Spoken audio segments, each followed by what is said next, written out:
In any TTRPG, especially D&D, war rules should not be detailed, they should be simplified. The game is about the action, the role play with the characters. Here is what you do with war. You give conditions to both sides. 6 on each side. Each will have 3 conditions that they have to meet on their own end that does not conflict with the other army.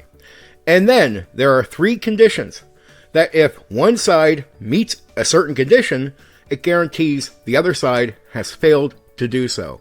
Those 3 conditions will be a counter to each other. The first group to meet 5 conditions wins the battle, wins the war, wins the whatever. Whatever side the characters are on, they can try to help that side meet the conditions for victory. And I'm not going to tell you what conditions that you should put on either side or examples. I'll leave that to you. And if you don't really understand what I mean by, setting, conditions for victory, go look it up. It doesn't take much to really look it up, and you have access to the internet, especially if you're listening to this video.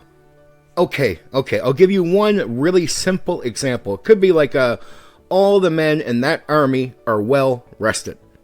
That is one condition that they have to meet for victory. They get 5 conditions, they get it. That army wins. They could meet all 6 conditions.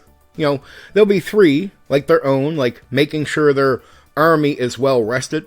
But there should be 3 conditions that are very conflicting, to the other side. Like, hey, the terrain is in favor of this army. It means it's not in favor of the other army. And maybe it's in favor of one side because of the training or the type of army that they have.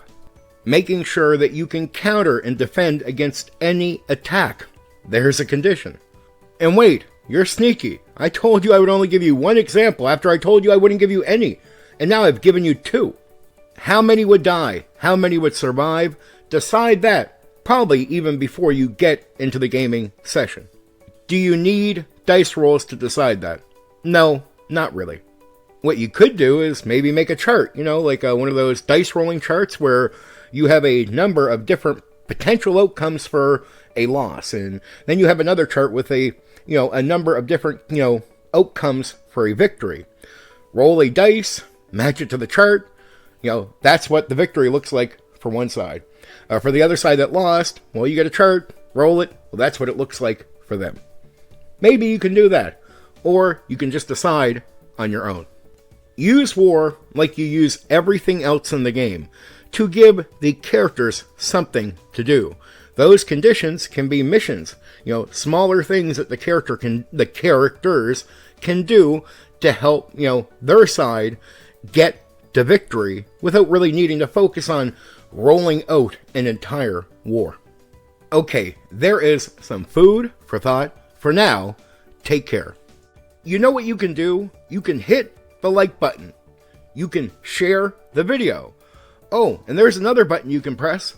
That one that lets you subscribe to my channel for more content. Oh yeah, there's that bell thing. You can press that so you know when I've uploaded a new video right away.